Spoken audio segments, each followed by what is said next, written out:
2023년 6월 8일 목요일입니다.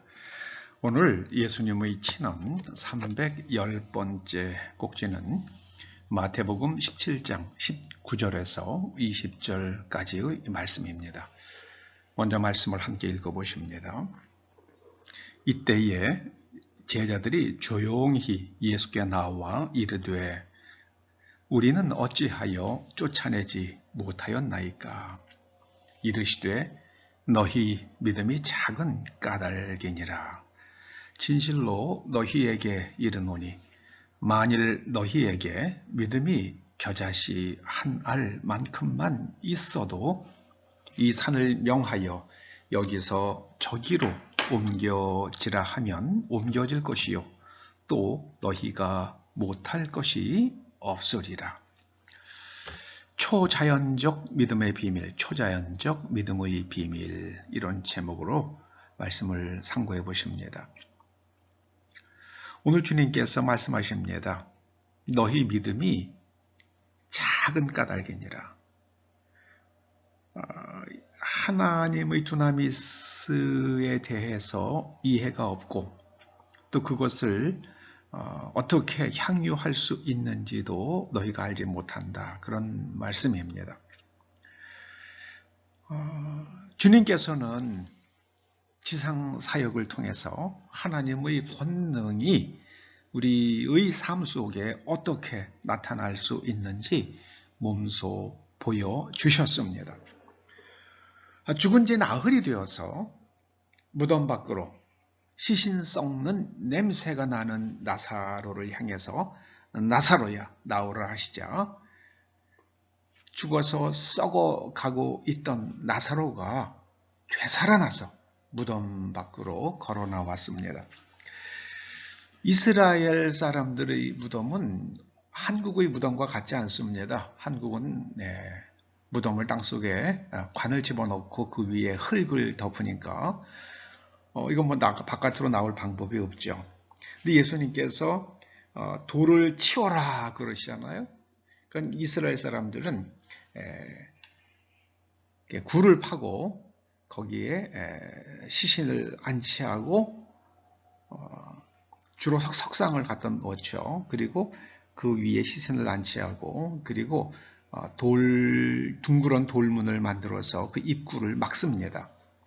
그러니까 그 돌문의 입구와 그 무덤의 입구와 돌문 굴려놓은 돌문 틈이 정밀하지가 않죠. 그러니까 그 틈으로 시신 썩는 냄새가 풍겨 나오는 겁니다. 죽었던 나사로가 썩어가고 있던 나사로가 무덤 밖으로 걸어 나온다는 것은 우리의 상식과 과학적 지식으로는 상상조차 불가능한 일입니다. 상상도 되지 않는 일입니다. 있을 수가 없는 일입니다. 하나님의 권능은 자연계에 돌입해 들어오는 초자연적 파워입니다. 움직이지 않고 있던 전기 모터에 전기, 곧 파워가 들어가면 모터가 윙 하고 돌아가는 것처럼 하나님의 파워가 임하면 우리의 망가졌던 신체적 기능이 완전히 되살아날 수 있습니다. 산산조각이 났던 뼈들이 한꺼번에 다 붙을 수도 있고요. 그 다음에 종양들이 순식간에 사라질 수도 있습니다. 제가 들었던 이 초자연적 파워에 관한 가장 참 놀라운 간증은요. 이 뼈가 부러져가지고 박았던 철심이 없어졌다는 간증도 읽어본 적이 있습니다. 저는 그게 도무지 납득이 되지 않았는데요. 스위스에 있는 그 지하에 그 입자 가속기가 있죠. 그 입자 가속기를 가지고 있는 CERN이라는 연구소에서 그러니까 뭐 30kg 정도 된다고 그러죠. 그래서 그 양자를 충돌시켰을 때에 그 양자가 빛의 속도로 가속이 된 후에 충돌시켰더니 깨지면서 거기서 많은 이제 에너지가 방출이 됐다고 그러죠. 그래서 거기서 블랙홀이 만들어지는 게 아니냐라는 그런 뭐 염려들이 있었잖아요. 몇 년 전에. 그때에 가설로서만 존재하던 반물질이 검증되었다. 뭐 그런 얘기도 있었습니다. 이 반물질은 절반이라는 뜻이 아니라 반대라는 뜻입니다. 물질의 반대. 모든 물질은 가운데에 이제 양전기가 있고 그 다음에 가장자리에 전자, 음전기가 있잖아요. 음전하가 있는데 그게 거꾸로 되어 있는 물질. 그래서 이 일반 물질과 이 반물질이 물질과 반물질이 만나면 전기가 그냥 중화가 되면서 소멸된다는 거죠. 근데 그런 반물질에 대한 가설은 있었는데 그것이 입증되었다. 뭐 그런 기사도 있었습니다. 그 하나님의 권능은 자연계에 돌입해 오는 초자연적 파워입니다. 이 파워가 오면은 상상할 수 없는 일이 일어나는데 그 일은요, 생명의 활성화입니다. 일반 물리학의 법칙들이 퀀텀의 영역에서는 적용되지 않잖아요. 그런데 하나님의 권능은 자연 법칙 위에 존재하는 인격이 있는 파워입니다. 인격이 있는 법칙이에요. 작동하는 원리가 있어요.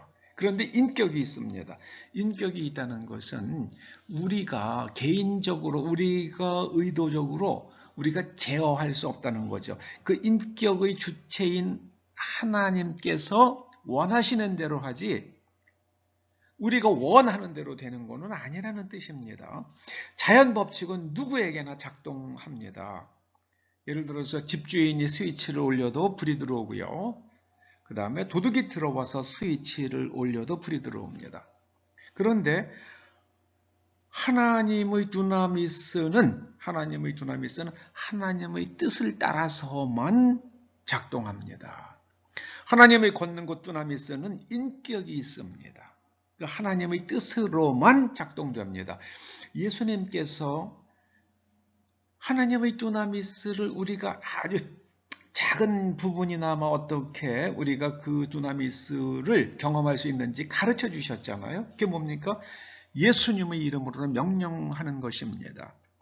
예수님의 이름으로. 그런데 예수님의 이름으로 명령한다고 하는 것은 기계적 명령이 아닙니다. 예수님과의 인격적 관계 속에서만 작동하는 신비입니다.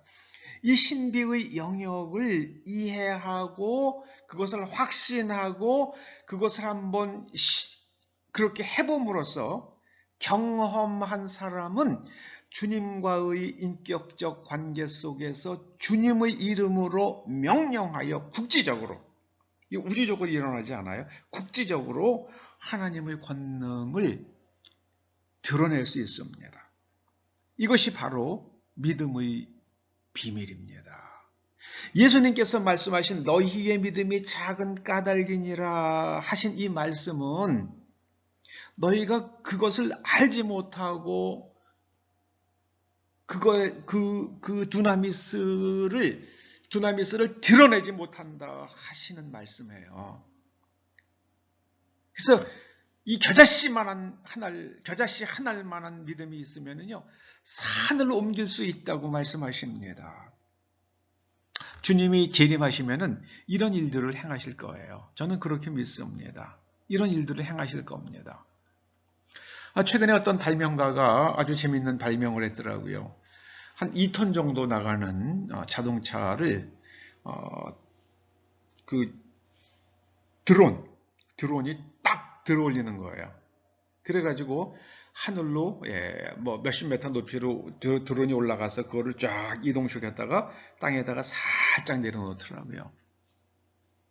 그 자동차가 날아다니는 자동차가 아니라 드론이 와서 자동차를 집게로 딱 안전하게 집어가지고요 들고 원하는 장소로 옮겨주는 그런 드론을 발명을 했더라고요. 저는 이거 잘하면 상용화되지 않을까 생각이 됩니다. 근데 그거는 자연 법칙이에요. 자연 법칙입니다. 하나님의 이 두나미스는 자연 법칙 바깥에서 인격적 관계를 통해서 우리에게 오는 인격이 있는 파워입니다. 기도하시죠. 주님 감사드립니다. 저희들에게 초자연적 믿음의 비밀을 가르쳐 주셨습니다. 우리가 이 땅에 살지만 하나님 나라의 초자연적 믿음의 비밀을 간직하고 누리며 살게 하여 주시옵소서. 예수님의 이름으로 기도드립니다. 아멘.